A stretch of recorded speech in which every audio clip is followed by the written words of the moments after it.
Salut tout le monde, c'est Satanos. Demain c'est le 1er avril, donc ce sera le moment de rire un petit peu. Et j'ai décidé de vous raconter des anecdotes qui me sont arrivées quand j'étais stagiaire dans un magasin informatique et donc dépanneur. Alors pour situer un peu, j'avais autour de 20 ans, c'était à l'époque de la sortie de Windows Vista en France, donc autour de 2007. C'est important de savoir à peu près le contexte pour bien comprendre les histoires que je vais vous raconter. On va commencer avec les clients un peu chelous que j'ai pu rencontrer et on va commencer par une anecdote un peu mignonne. En fait, il y a un vieux monsieur qui se présente au magasin et il nous dit qu'il recherche des cartouches pour son imprimante. Mais on a beau lui montrer des cartouches, il n'y a rien qui ne lui parle. Donc, comme le monsieur habite vraiment à côté, on lui dit « bah ramenez votre imprimante ». Et il nous ramène une imprimante et c'était les vieilles imprimantes, vous savez, à aiguille, là. Un peu comme les tickets de caisse, donc vraiment vieille imprimante.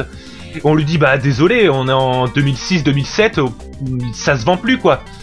Et il dit oh bon bah tant pis, hein. Il dit je vais acheter un ordinateur plus récent et puis il dit bah je vais jeter le vieux matériel. Il dit est-ce que vous déposez les déchets informatiques à la déchetterie, ça m'arrangerait. Alors mon patron lui dit bah oui.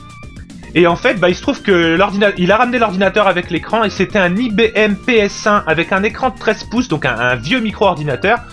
Et il se trouve que mon patron m'a dit bah ça t'intéresse, toi t'aimes bien les vieux jeux vidéo, les vieilles machines, est-ce que t'aimerais bien le récupérer?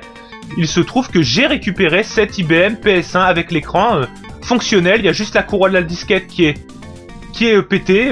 Si un jour je la change, j'aurai un vieux micro-ordinateur tout à fait fonctionnel. Il nous arrivait aussi d'avoir des surprises quand on ouvrait l'ordinateur pour le dépanner. Je me rappelle qu'un coup on a ouvert un ordinateur. Et à l'intérieur de la carcasse, posé à plat sur la carcasse, il y avait une brosse à dents. Alors, longtemps, je m'étais demandé qu'est-ce que foutait une brosse à dents dans un ordinateur. Et j'ai fait le lien un peu plus tard. En fait, le monsieur a certainement nettoyé son ventilateur et tout ça, son circuit d'ordinateur avec une brosse à dents. Et il a oublié à l'intérieur. Par contre, là, j'ai toujours pas l'explication.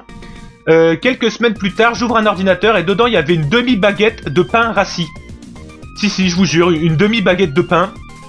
Je sais pas si le monsieur avait entendu comme quoi ça absorbait l'humidité ou quoi que ce soit, mais en tout cas, elle était là et apparemment elle était là depuis un moment. Une autre fois, on reçoit un coup de fil au magasin et en plus on était débordé. Le monsieur dit vous pouvez venir chez moi, mon disque dur est mort. On lui dit bah on peut pas, déjà de base on faisait pas de dépannage à domicile et puis en plus on était vraiment débordé, on pouvait pas. Et on lui dit bah amenez l'ordinateur et puis on va voir ce qu'on peut faire. Alors le monsieur ramène son ordinateur, je le branche, c'est moi qui m'en occupe. Je le branche, j'allume l'ordinateur, et là, je lis sur l'écran « Veuillez retirer la disquette du disque A, du lecteur A ». Alors, je me penche, j'appuie sur le bouton d'éjection, je retire une disquette dans ma main, je redémarre l'ordinateur, et là, l'ordinateur démarre et se retrouve sous Windows. Et le monsieur, il fait « Bah, une disquette, comment ça se fait qu'il y a une disquette qui s'est retrouvée dans mon ordinateur ?» Et là, il y avait son gosse de 8 ans, rouge comme une pivoine. Et donc apparemment c'était le gamin qui avait trouvé une disquette ou un de ses potes lui avait donné une disquette. Je sais pas ce qu'il y avait dessus, hein. Je n'ai pas poursuivi l'investigation jusque là, mais le gamin était tout rouge. Et après le monsieur il dit bah je vous dois combien? Je fais bah ça a duré 30 secondes, vous me devez rien. Et bah, il est reparti avec son ordinateur et toujours son gamin rouge comme une pivoine qui se serait peut-être pris une taloche si on avait dû lui faire payer un forfait de 15 € ou quelque chose comme ça pour le dépannage. On avait des clients de toutes sortes, et bon, il y en a qui puaient de la gueule et qui puaient l'alcool, ça, j'imagine qu'il y en a partout. Et on avait aussi des clients qui étaient un peu défoncés à la bœuf. Et je me rappelle d'un client qui ramène son ordinateur et il dit qu'il n'arrive pas à se connecter sur Internet par Ethernet, vous savez, les prises Ethernet. Et on lui demande où est-ce qu'il le branche, et il me dit oui, derrière. Et là, il y en a deux en haut, et je l'enfonce, mais ça marche pas. Alors je me penche. Et déjà, pendant que je me penche pour regarder derrière l'ordinateur, j'entends le mec, il a la tête qui tourne comme ça, il fait « Putain, je suis défoncé !» Effectivement, il était tellement défoncé que, en fait, il enfonçait sa prise Ethernet dans une prise USB. Alors l'inverse est possible parce que la prise USB est plus petite que la prise Ethernet, mais la prise Ethernet pour l'enfoncer dans une prise USB, faut vraiment forcer comme un bourrin, et faut être bien défoncé pour pas se rendre compte qu'il y a quelque chose qui cloche. Une autre fois, on a une cliente un peu âgée qui s'amène et qui a dit que elle arrive rien à installer sur son ordinateur, il y a un problème. Et on regarde, on se rend compte que son disque dur est vachement plein. Et on lui dit, bah madame, il faut désinstaller des programmes, votre disque dur est plein. Et elle dit, ah c'est pas possible, je désinstalle tout. À chaque fois que j'installe quelque chose, je désinstalle. Et là, elle nous fait un signe, elle nous montre son bureau. Et il y a aucune icône sur son bureau, il y avait une photo de son chat. Et en fait, donc déjà, première chose, c'est qu'elle ne voulait pas d'icône sur son bureau, parce qu'elle voulait pouvoir admirer la photo de son chat tout le temps. Et deuxièmement, elle croyait que supprimer l'icône du bureau, ça supprimait le programme. Et en fait, elle ne le désinstallait pas, elle faisait que supprimer le raccourci. Et ça expliquait pourquoi il y avait son ordinateur qui était tout le temps plein. Et autre chose, cette même cliente, elle m'a bien fait marrer, parce que c'était le début des souris, vous savez, à laser, là, la lumière rouge en dessous de la souris. C'était la fin des souris à boules. Et cette dame me demandait s'il était possible de électroniquement couper la lumière de la souris parce que ça la gênait d'avoir une lumière rouge en permanence. Donc déjà elle voulait tout le temps voir une photo de son chat, elle voulait un bureau nickel, et elle voulait ne pas avoir de lumière sous sa souris parce que ça la gênait d'avoir une lumière rouge. Et on lui a expliqué que si on coupait la lumière, la souris ne fonctionnait plus quoi. Hein. Dans mon magasin, on se vantait un peu, et à raison, d'être le magasin d'informatique le moins cher du coin. Et un jour il y a un client, entendu parler de ça. Il vient nous voir et il dit vous savez quoi, je suis allé chez votre concurrent, j'ai demandé un devis pour mon ordinateur et son devis il est genre 50 € moins cher que le vôtre. Alors j'aimerais avoir une explication quoi. Et mon patron lui dit donnez-nous le devis. Il nous donne le devis, mon patron il le lit attentivement, il se met à avoir un sourire en coin. Il fait oh oui effectivement il est moins cher, vous pouvez aller chez lui alors hein.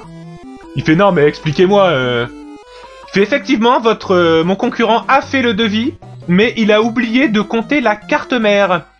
Alors pour ceux qui s'y connaissent pas en informatique, la carte mère c'est le grand circuit imprimé qu'il y a dans le fond de la carcasse de l'ordinateur, et c'est là où on connecte tout, le disque dur, le processeur, la carte graphique. Et c'est impossible de monter un ordinateur sans carte mère, c'est comme si vous essayez de monter une voiture sans châssis. Hein. Vous vous retrouvez avec la carrosserie, les pneus, le volant, le moteur, et vous pouvez pas les relier ensemble. C'est impossible d'avoir une voiture comme ça, et donc un ordinateur sans carte mère.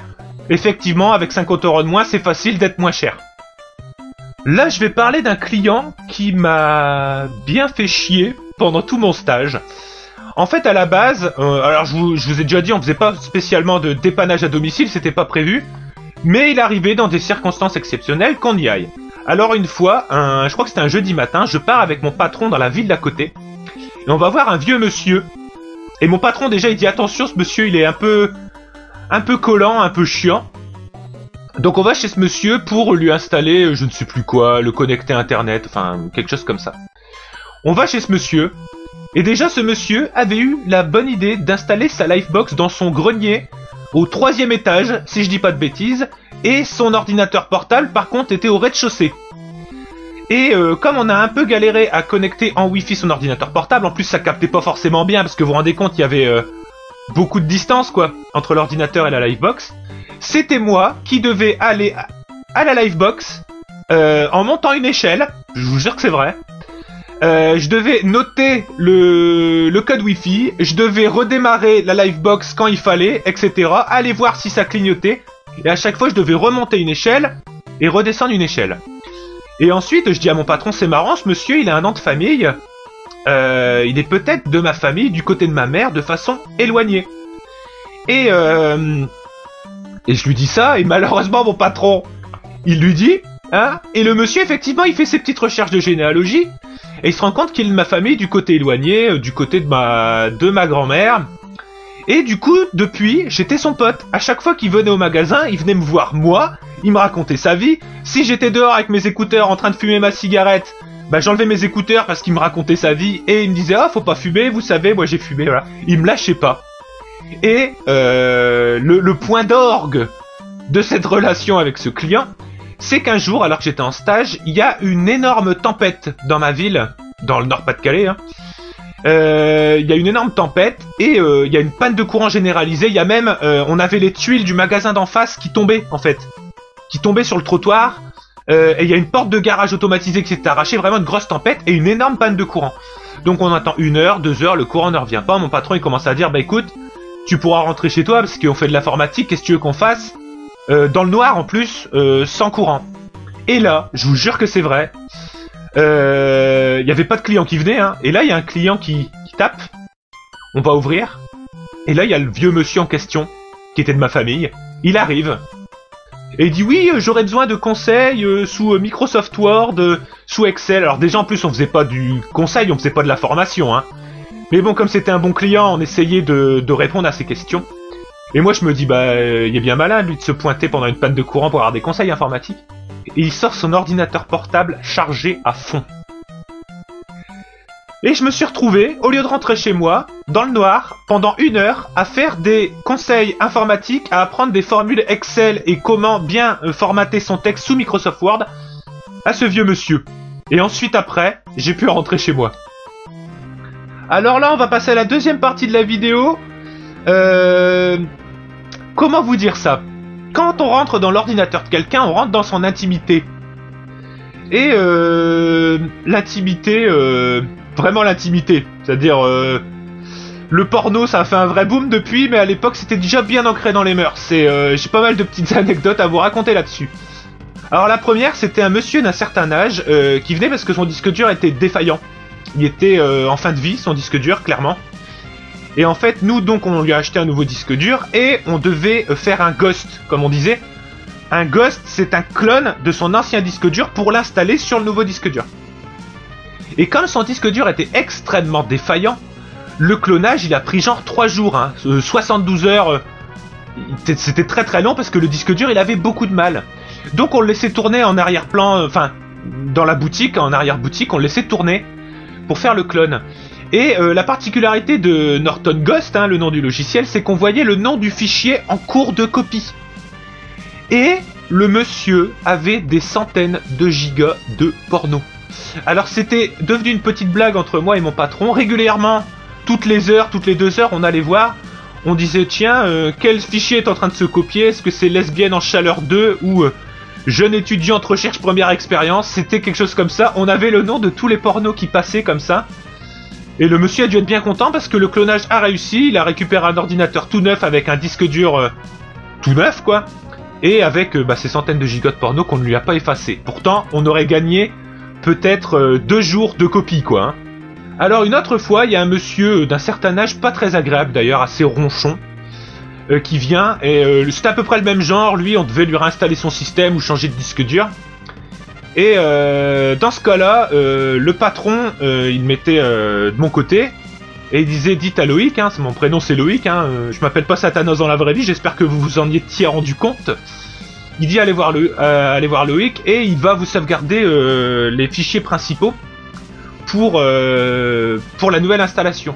Alors je commence à aller dans mes documents, et le mec tout de suite il se braque, il fait, ça c'est personnel, hein. Bon, je fais bon, ok.